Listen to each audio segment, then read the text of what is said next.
Hi everyone, this is Andre from Wrestle to the Top. Once again back to our interview slash discussion about what we enjoyed about wrestling. For tonight, again, I have my esteemed guest, Ruaan from the Western Cape. From the Western Cape isn't actually your surname, it's Botha. Mhm. Or is it Yes. Botha? Botha. Botha, okay. Well, Yeah. let's continue because last time we thought we would talk about wrestling for about 30 minutes, and when we watched the clock again, we were at 47 minutes. And there were so many things we still wanted to talk about, but we decided we have to slash a little bit from that video. Yeah. But let's continue our discussion about wrestling and what we enjoyed about it and the periods that was so interesting before the crap we have now. Yes. Yeah. Thank you for having me back again. I really enjoyed yesterday's show. I hope the fans also enjoyed it, and yeah, I hope the people comment on our video and obviously likes and subscribes. But yeah, I'm looking forward to it. Okay. We finished off last time. What were we talking about? What was the final thought? We talked about our Mount Rushmores, about favorite wrestlers, best wrestlers, about the best tag teams. We talked about some of the women wrestlers and so on. But let's get technical, literally. Yes.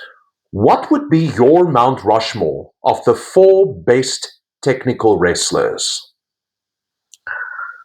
Um, Again, you get a lot of them, but I would go with Bret Hart.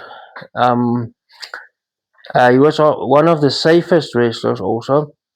Also, I have to go with William Regal uh, in WCW, WWF. Also, a very safe wrestler and good moves, and he can work with anyone. Um, I'm not. I don't know if I'm going to be very popular, but Chris Benoit. Um, because of his technical ability. Let's not go outside of the ring. And also, um, let's go with Fit Finley. Okay. But yes. there's also a lot of others, but I'll go with that. The interesting thing about Finley is he was trained as a very good technical wrestler, but he switched over to a more brawler style of wrestler. And you and me, we both enjoy Fit Finley. Yes. His matches, I would say, actually more when he was working in England and Germany and Ireland and so on. Yeah. But he would be a very good pick. Well, we think the same way about wrestling, mostly. And that's why would be why I would also put on my Mount Rushmore William Regal, Bret Hart. Now it gets difficult because I know about another one. My personal favorite when it comes to technical wrestling. Most people would not know who he is. A guy that wrestled mostly in the 70s, a British wrestler named Billy Robinson. Billy Robinson was, they described him as the wrestler's wrestler because of all the technical know-how he had in the ring. You can look it up on YouTube, some of the compilation of moves and things he did. He worked with Antonio Inoki in New Japan Pro Wrestling as well as a trainer for him to give his wrestlers more a technical know-how in the business. So that would be three. And if I have to put in that fourth one, I'm going to put in Kurt Angle. Yeah. I'm just going to give him that slight edge over Chris Benoit. And he quickly adapted to the style of pro wrestling. So yeah. And I just wanted to acknowledge your channel because there's a lot of information coming out.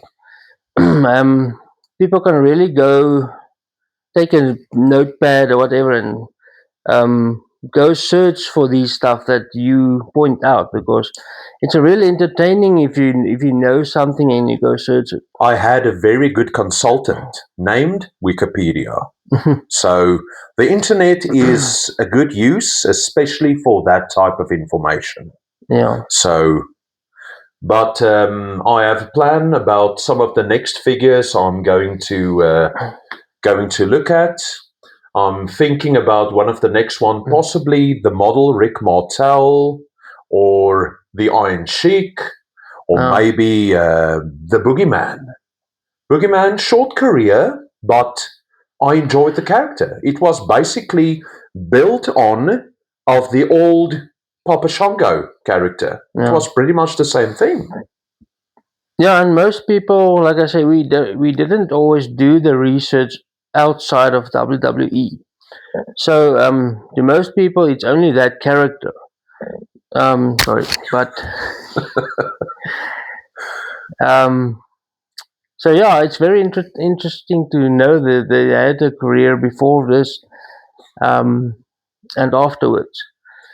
He worked in Ohio Valley Wrestling for Jim Cornette as a type of developmental territory. Okay. And when you think about Jim Cornette and his work, the big names that came out of Ohio Valley Wrestling was Batista, Brock Lesnar, Sheldon Benjamin, Randy Orton, John Cena. We're talking about the biggest names in the last 20 years. Yeah. And it's interesting if you watch something and you spot them at the back and say, "But hey, that's that guy." Yeah, before he was famous. Yeah, and maybe some of them only have a different hairstyle, so you don't always recognize them. But if you look closely, you see, but hey, that's really that guy. And some of the wrestlers actually did backstage work also, like ring crew, or they ask where they can help extra and do stuff. Thinking about that, one of the most notable wrestlers that worked that way for quite a few years before he came on screen as a wrestler, Finley.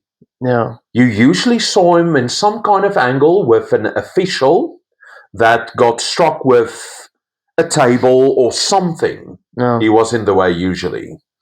Because I heard a documentary on Mark Henry where he said he got good advice by the guy told him when he got off times, go ask where he can help. And he said that made to his career, it opened a lot of doors. So yeah, and I mean that's also in every part of life. You're not only in pro wrestling. He was willing to go the extra mile, pay his dues, and that's usually not the way a lot of the guys see it in the business today. They expect, hey, I've got this amazing body, I've got this amazing personality, I should immediately be pushed to the moon. And it doesn't always work that way. It works with a lot of guys, but it doesn't. Usually, it doesn't start that way. A good example would be Dusty Rhodes. The way Dusty Rhodes also started setting up the ring and so on. Yeah. And it's interesting how many wrestlers started off as, I wouldn't say big names, but they started in a, and I don't want to use the word real, because then you want to talk about pro wrestling as not being real. It's not fake, it's orchestrated. It's fixed. You can say call it in that way, but it's not fake. The bumps that these guys take and the stories you hear about them on pain medication their entire lives and where it ruins their bodies. It's horrendous stories that you hear about some of the guys we enjoyed watching. So, think about Kurt Angle. He was on so much pain medication, he was called Perk Angle.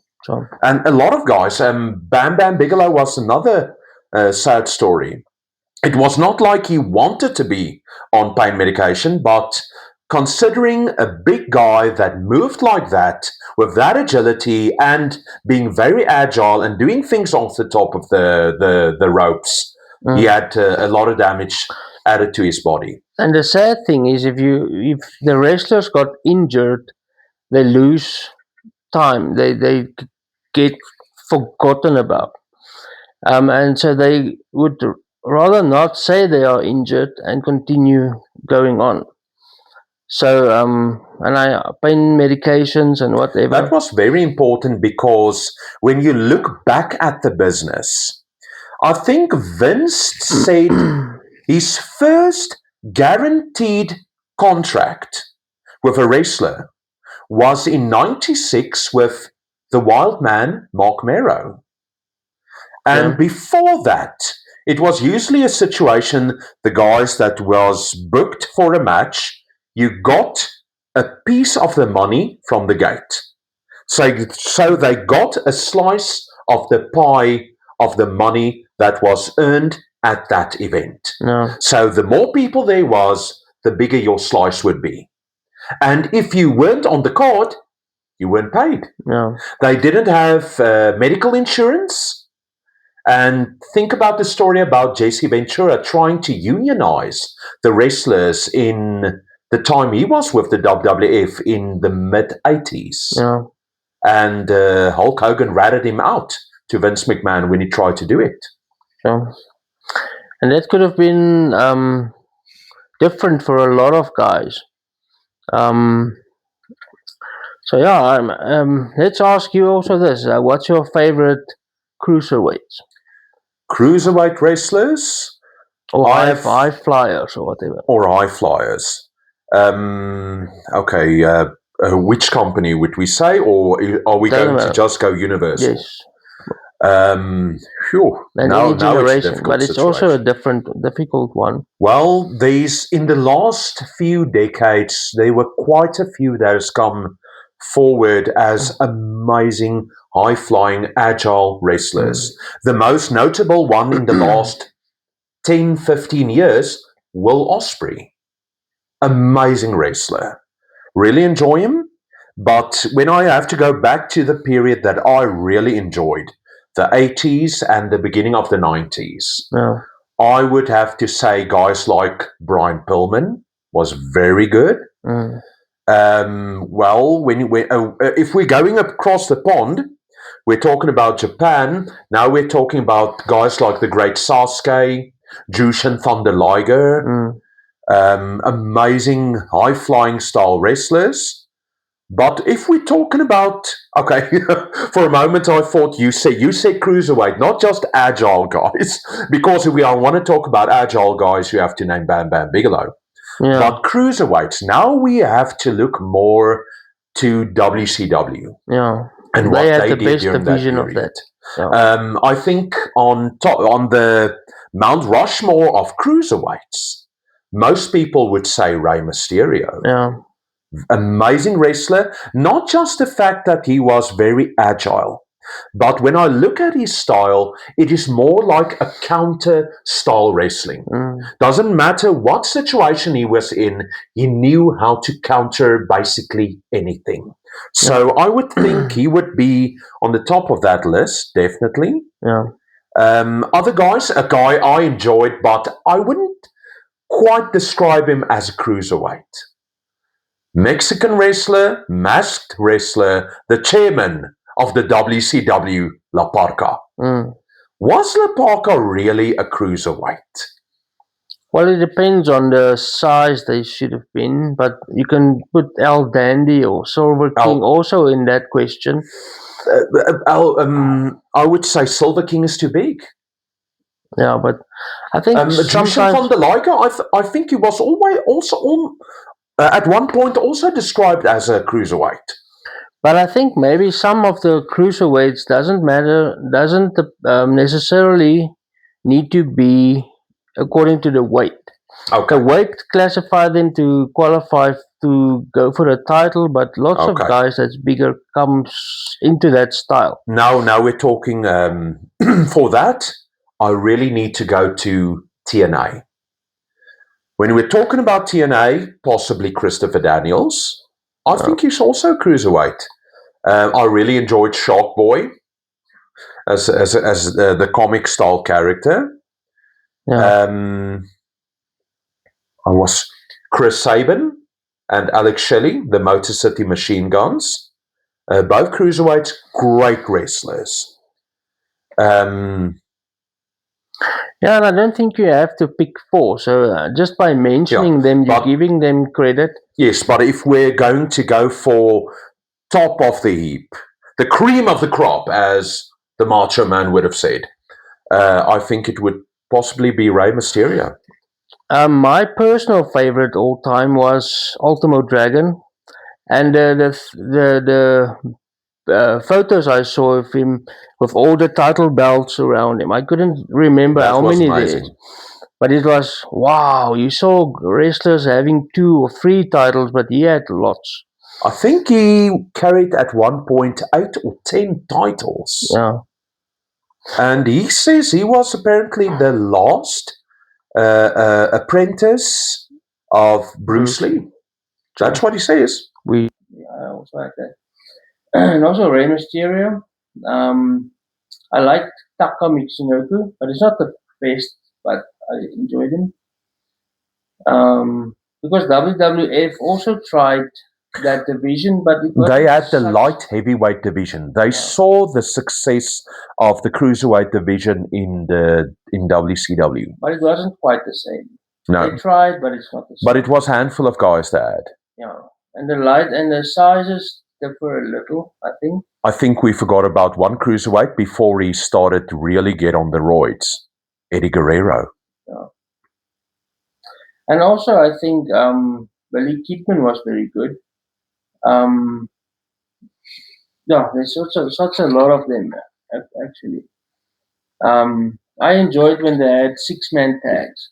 When they don't necessarily have to tag, but when they leave the ring, another one enters the ring, and you see guys flying all over. So yeah, and Psychosis was very good, but he also was a little bit larger than the others. Juventud Guerrero. Yeah, I enjoyed him. I enjoyed his entrance music. It was like energy release. High octane, yeah. Yeah. So yeah, that's good. Yeah.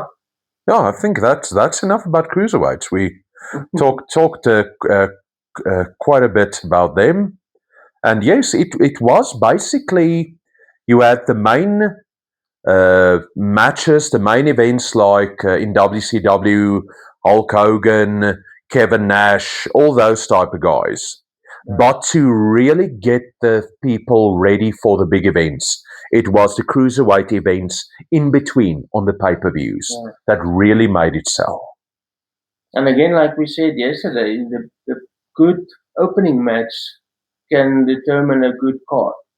Now thinking about that, but I don't think you can describe it as a pay-per-view. The first Nitro was held in the Mall of America, and the opening match was Flying Brian Pillman against Jushin Thunder Liger. I would say that rivals, if you can call it a pay-per-view. I really want to call it a pay-per-view because it was in a unique place, and it was the first of its kind. And it was, I mean, that started the whole Monday Night Wars. We enjoyed, I don't know actually what it called, the Reliving the War series. You can give more information about that, but that was really good because we as South Africans also didn't always get the full story, and we didn't get all of the information. So going back on that with a guy that's giving information about the whole series, yes, was very good. It's a series on YouTube. I think the guy's Irish. He almost sounds Scottish to me. That's probably sounds stupid now, but he did the entire Monday Night Wars and took it week for week in the competition of Raw against Nitro. And because it was such a well put together summary week after week, you can very clearly see the guys that were pushed, the Yeah. way storylines changed, and when they abandoned things Yeah. that wasn't finished. So it was a very, very good series. I You think can find it on YouTube. Um, the channel is Wrestling Bios. and there we saw in the beginning of the Monday Night Wars the importance of the start of Nitro, and because they had a lot the higher ratings for a very long time because of the new excitement of Nitro and the new guys and the Mhm. almost 3 hour And the other shows. important thing also that we must remember, they picked up the most important wrestler in the history of the business, Hulk Hogan, in '94.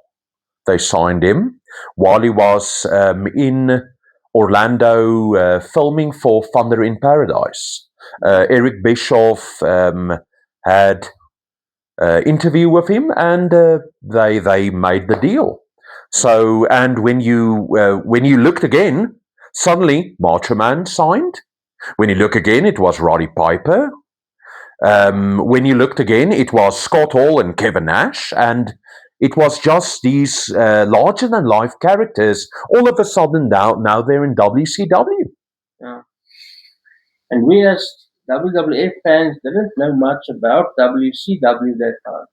But when we started getting glimpses of that, and we saw, but hey, that guy I knew from WWF, but he's got Mm. a different name, or it's just The a biggest different coup character. was in '97 when they got Bret Hart, but they fumbled the ball on that one Yeah. because Bret Hart should have been the biggest name in wrestling, and the way he came in after the Vince screwed Bret angle Yeah. that started with the Montreal screw job at the Survivor Series of 1997.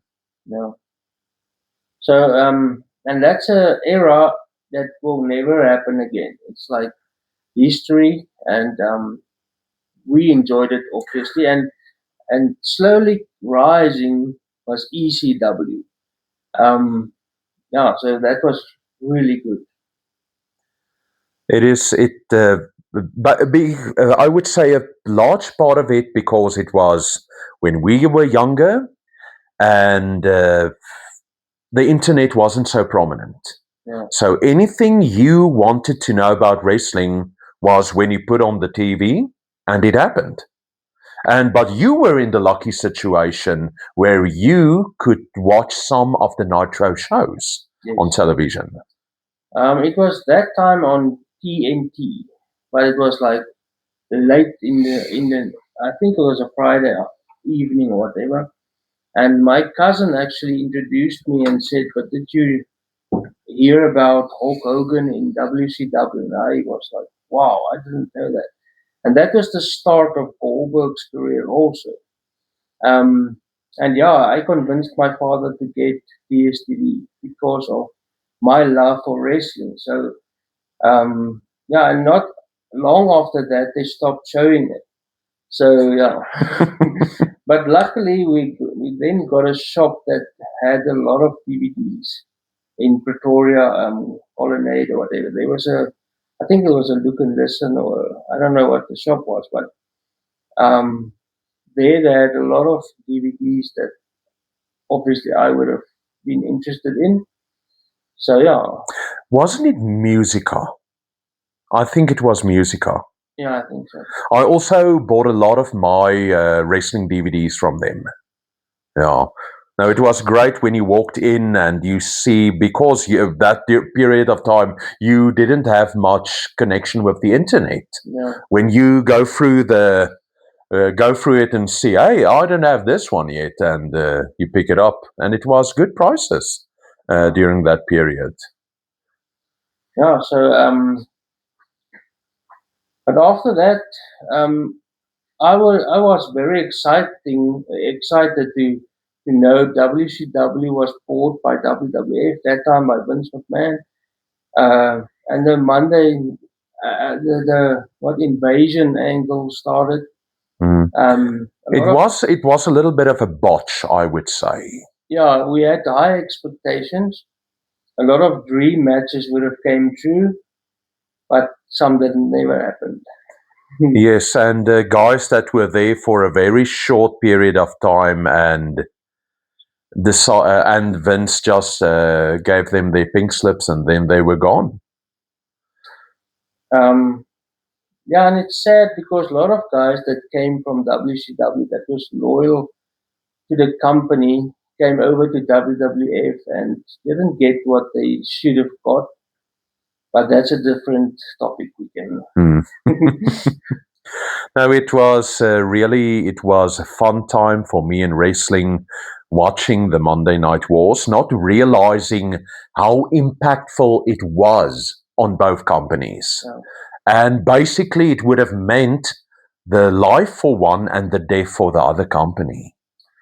And interesting, a lot of wrestlings had to readapt to the style of the new coming from WCW to WWF because did you know that WWF or WWE ring is 20 by 20 meters and the WCW ring is 18 by 18, and that little bit made a lot of difference. If you do Irish whips or even turnbuckle moves or jumping over the top rope or whatever. Well, think about someone like Rob Van Dam that did the coast to coast. You would have had a lot more fun in WCW. Yeah. And also the ring hardness. I mean, not only in different companies, but different eras. Like, I know that the Andre Hulk Hogan match, the ring on WrestleMania 4 or WrestleMania 3 were much harder than the normal rings. Yeah, that's interesting. And they had to learn to how to, on certain rings, they learn to fall quite a bit different.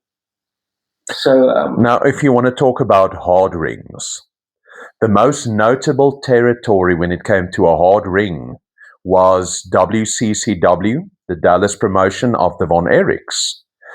Jim Cornette said it himself when he and the Midnight Express came to Dallas to work with the Von Erichs.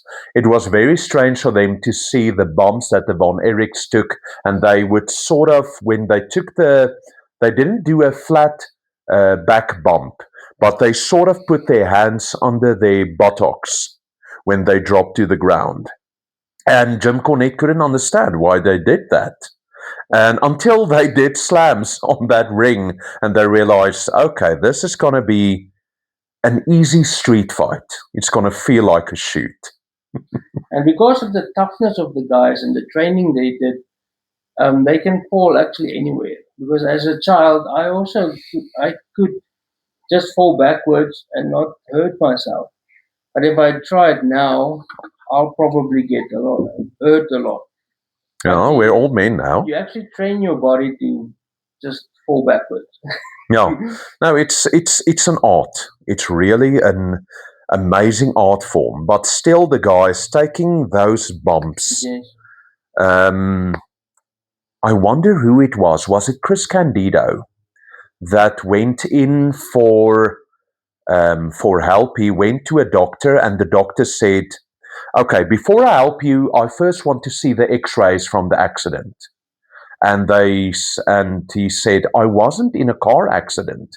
He said, "But I see the damage on your back." And he said, "No, I make my living being a professional wrestler." So that makes you understand the effort, the art, and the sacrifice they made in the ring. Hulk Hogan actually said if he knew the impact the leg drop would have had on his body, he would have changed that his finisher to a sleeper hold. Well, he said he lost 2 inches in height, apparently, because of the many times he did the leg drop. And the last time he switched from the NWO Hollywood Hulk Hogan to go back to the yellow and the red, I don't know if you remember some documentary how difficult it was for him to just walk. Mm. But he trained himself up again to go back into the ring. Did you see the latest footage of John Cena? He walks, he almost like he's very bent over. So, It's shocking to see it, but it's a lot of damage on his back. but again, Mick Foley, you can have a good example of what the business did on his body. How he is still walking today is, it's I can't explain it. And I mean, those guys were really tough and really fit and really everything you can think of, and yet they still they paid the price. And then you think back, the most prominent hardcore matches that guys like Dusty Rhodes, Terry Funk, Sabu took part in, the barbed wire matches, the damage those bodies went through. Yeah. It's insane. And you see the marks on their bodies, the head that were cut open. Those gate marks of Dusty. Yeah. That looked bad. I mean, you can take Abdullah the Butcher. You can take the Bushwhackers.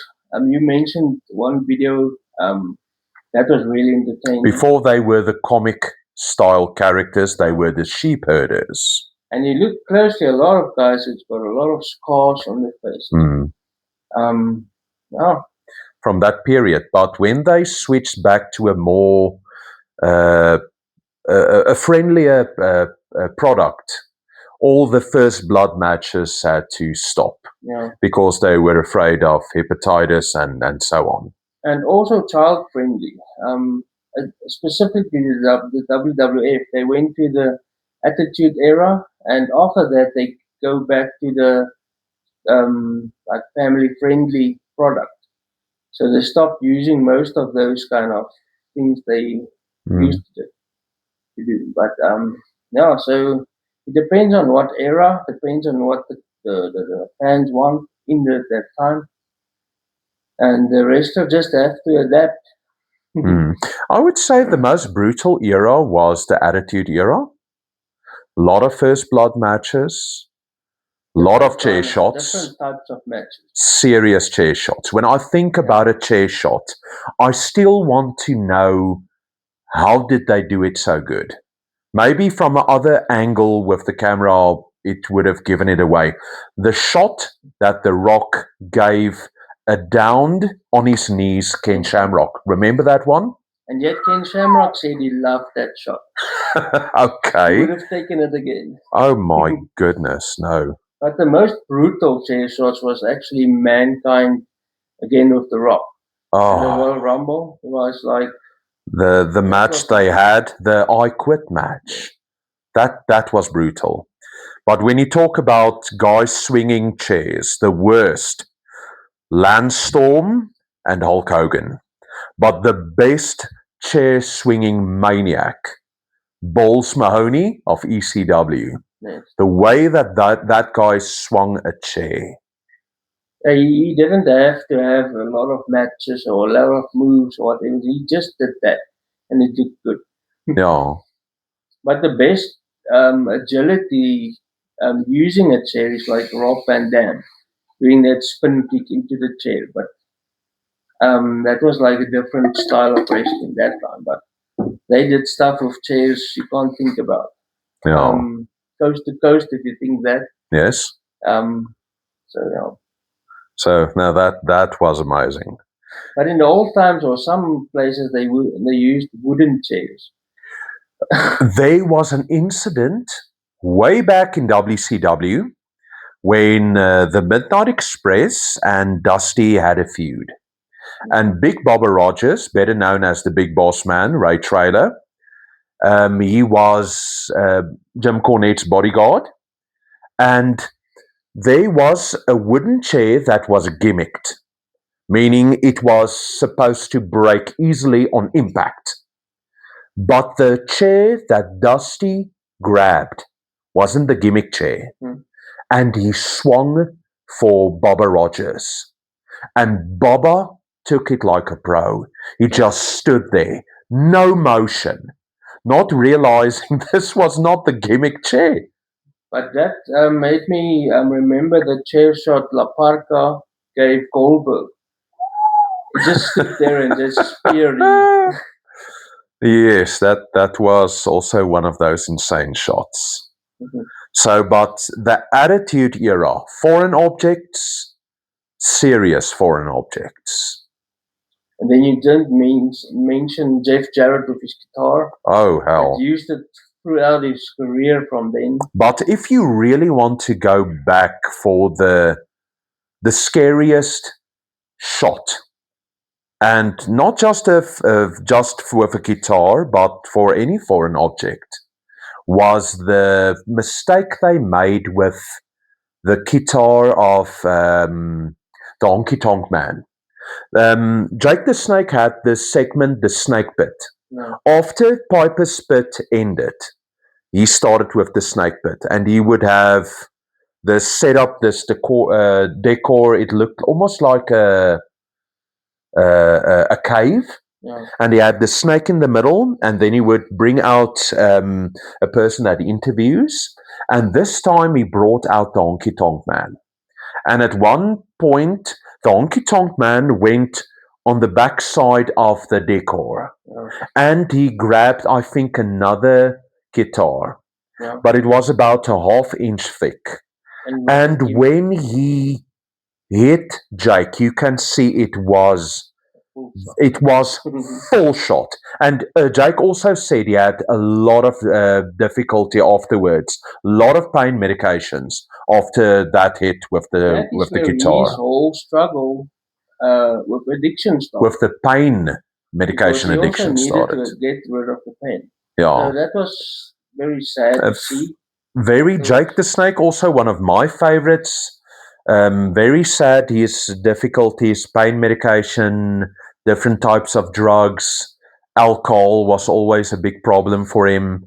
And the amazing thing is, today he is sober. I think he's been sober for quite a few years now, and he's doing good. I'm very happy about that. So, on behalf of lots of wrestlers and wrestling fans, we have to give credit to DDP for rehabbing a lot of wrestlers. Yeah.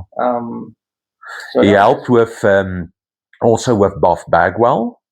Also a very sad situation there. Scott Hall, yes. And it shows there is help. Yeah. You can be helped. It's not a lost cause situation. And we wish it would have happened long time ago. Then a lot of wrestlers wouldn't have had this struggle with addictions and painkillers and early deaths even. Mm. If only DDP could have been there in the 80s already. Yeah. And WWE or WWF, the company supported the whole program of rehabilitation people. So, but yeah, it's not the nicest thing to see what the lifestyle of some of the wrestlers were. But I think they enjoyed it at the time, and it felt like family, doing things together with the family. I think one of the Four Horsemen, Arn Anderson, said it best. What gives you the drive to roll out of bed when you have a temperature that in no way should have told you to get up and perform? Yeah. It was because you were living your dream of being a professional wrestler. You paid your dues, you tried to be the best at what you can be, and to build your position up in the company, especially up during those years. Like I said, they didn't have certified contracts. In the WWF, for instance, with you can't say before they Mark did it for the Merrow. money, because in the early stages, money wasn't that good. Yeah. If you hear the stories they tell, they slept in cars, they joined together and going to the shows or whatever. But so they didn't do it for the money in the beginning. Obviously, a lot of guys. It was to build yourself up to the point that you would get good money. Yeah. But it was it was an amazing chance to be on television. And it's Um, taking a risk because you're going against your father and your mother's choices for you as they would have wanted you to go into a stable job. And then the mm, guy pulls out and he goes into pro wrestling. And we had a lot of Basically, stories about screwing that. your body up So, before and you are 50. I think, I mean, we all can think about a lot of people might never have made it that we don't know about. And a lot of wrestlers, we talked about injuries. A lot of these wrestlers don't have something to fall back on. So that's the Mm. thing they have to make work. They can't now go back into colleges or whatever, it's too late. And they don't have money to I stop do wrestling. know there is some communities and things that help retired wrestlers. The Cauliflower Alley Club in the United States also helps with wrestlers with financial difficulties, Yeah. medical help with medical bills, and so on. So we are very happy for the way communities and groups could help them in that And I'm situation. sure later on and today, obviously, I'm not sure how it works, the contract, what they sign, but I'm sure they also might have medical aid now and also like I a think a lot of things retirement have fund. changed, but the most important thing is a guaranteed contract. You know, So that makes a big difference considering what the guys had to go through in the 70s and the 80s and the early 90s yeah. in the business. So, but thinking about most of these guys standing here, the figures, how many of these people were lucky enough to go injury free through their careers? I would like to know about one. So, So, not easily. But when you think about Mick Foley, better known as Mankind, and the bump that he took off the Hell in the Cell in '98, it was just the most insane bump. but the one he took through the stage or through the cage actually made him injured worse because of the chair falling on his mouth. Yeah. But yeah, And it didn't end there. He did a bump where he fell into thumbtacks as well. So no, it was at that. I think was it Jim Ross that yelled, "Stop the damn match!" It was shocking by the for time anybody. we got that pay per view live that time, at the time we saw Undertaker throwing off Mankind from the ring, from the cage, and then the show stopped. It was just black. Hmm. I had to wait lots of years to see the actual match. Hmm. Uh, Same. Yeah, I could also remember. Only thing we remembered was that insane bump. and we Nothing talked else. about that from the next day at school. Did you see that?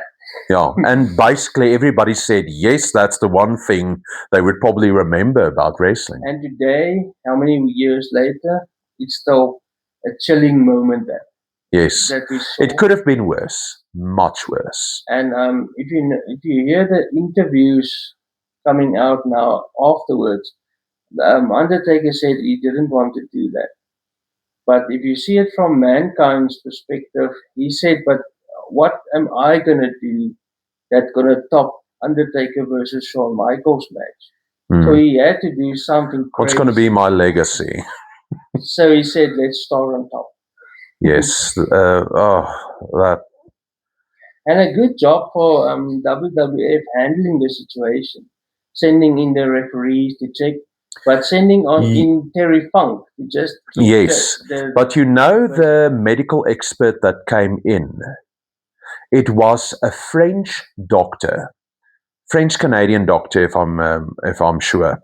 But the interesting thing about him, he's a very capable mixed martial artist, and he actually played in the original Mortal Kombat movie that came out in 1995, I think. He was the character of Sub-Zero. So, That's amazing. I wouldn't have made that connection.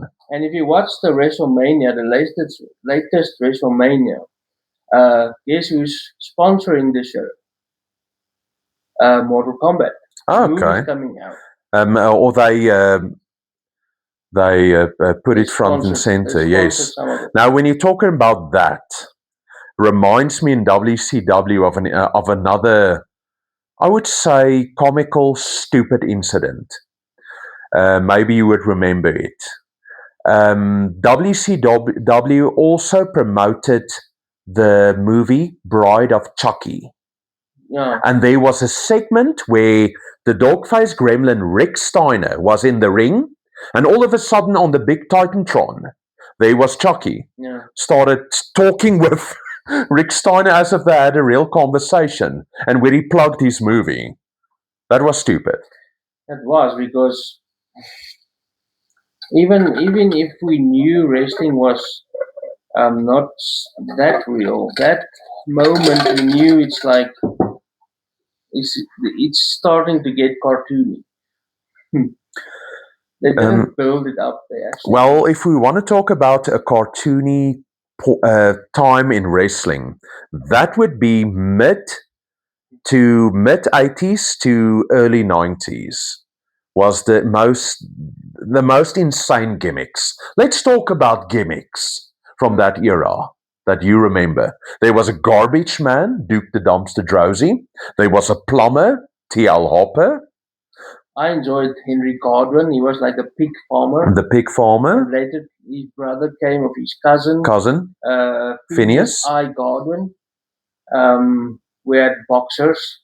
We had Wildman Mark Mero. Actually, like a Tarzan. I thought it was like a Tarzan. It was the important thing about Mark Mero was he had a gimmick in WCW that Vince loved. Mm-hmm. He wanted the character, and he was the character Johnny B. Bad, based on Little Richard, the singer, the song he wrote, I think. And when Vince got Mark Mero to the WWF, he realized, but I couldn't take the gimmick with him. So he basically took the Little Richard character. He was known as the Wild Man of Rock and Roll. And he changed Mark Mero to Wild Man Mark Mero. We had a king, we had a dentist. A dentist with bad teeth. That was sadly enough Glenn Jacobs, but luckily he changed from that to the fake Diesel, but finally to Kane. One of the best debuts ever. And one of the best debuts, well. But let's continue with gimmicks. Okay. The Goon, Wild Bill Irwin. Wild Bill Irwin, interestingly enough, took part in the first pay-per-view of the NWA, Starrcade 83, I think along with his brother.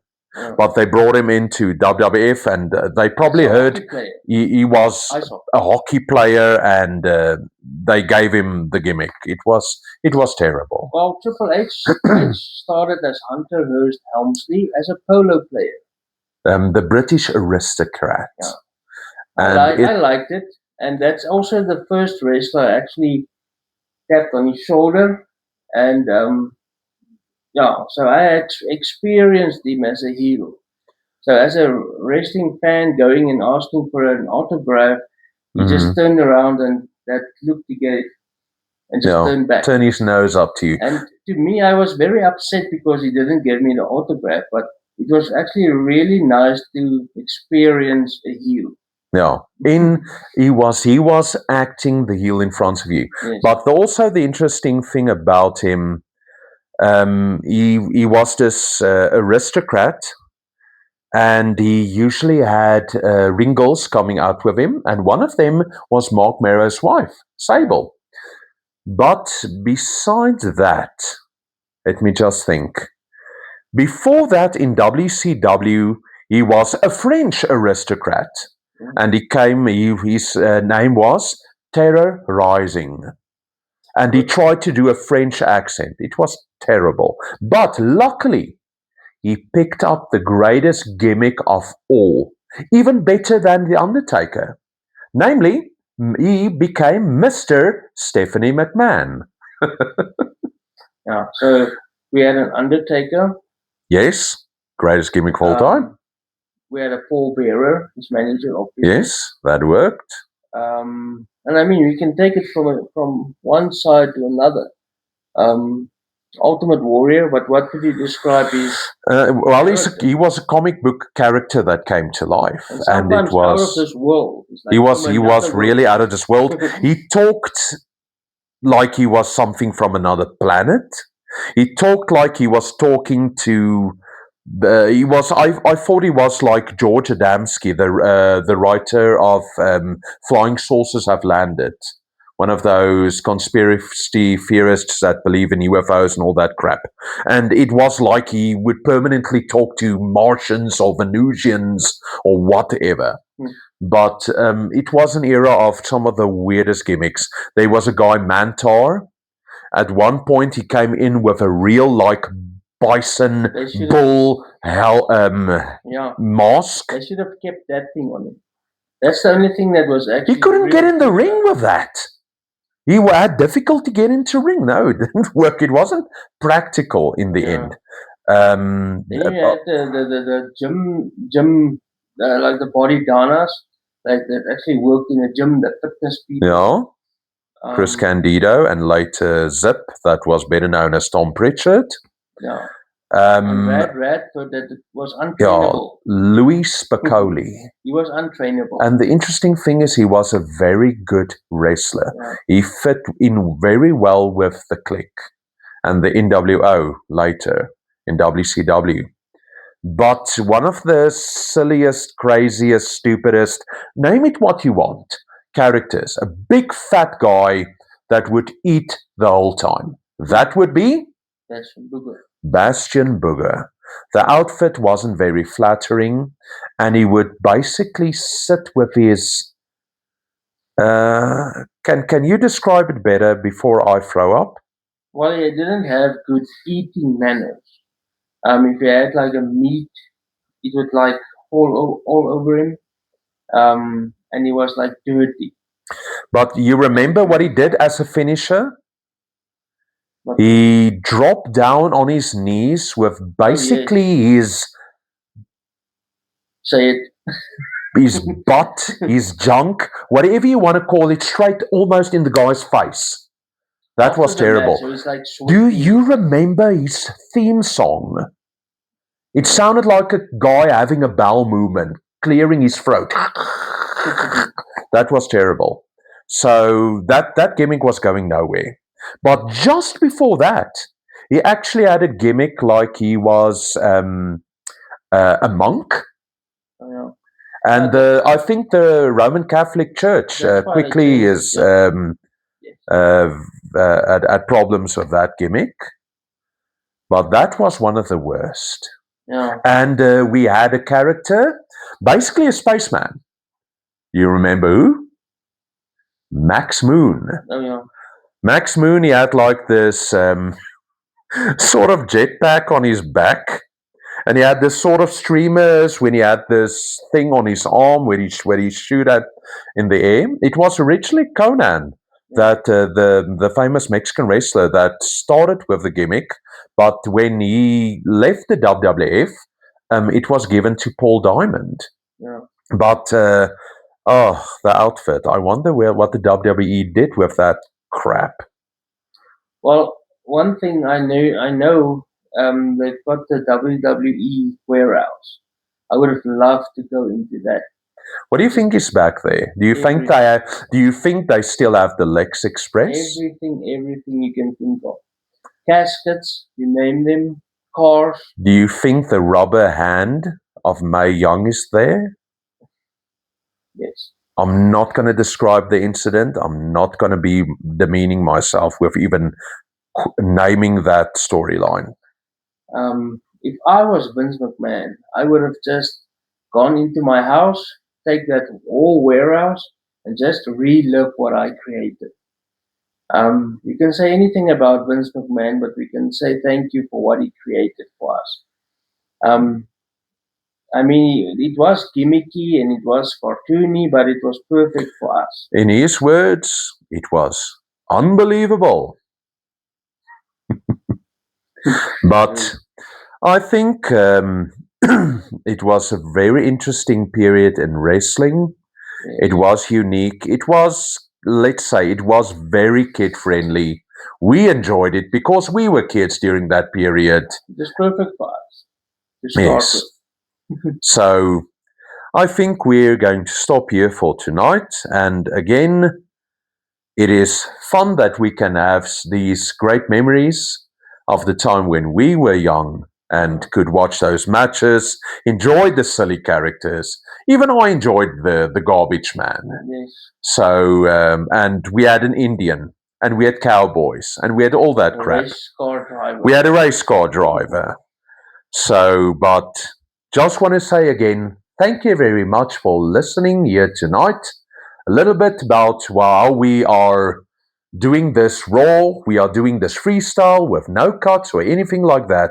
So the way you are seeing it right now is the way we took it with take one. We did this, and I hope you will be back for some of our next interviews slash talking segments about the period of wrestling that we really enjoyed. Yes. This was Andre from Wrestle to the Top. And to Ruaan. So we salute you, the wrestling fan. Good night. Bye bye.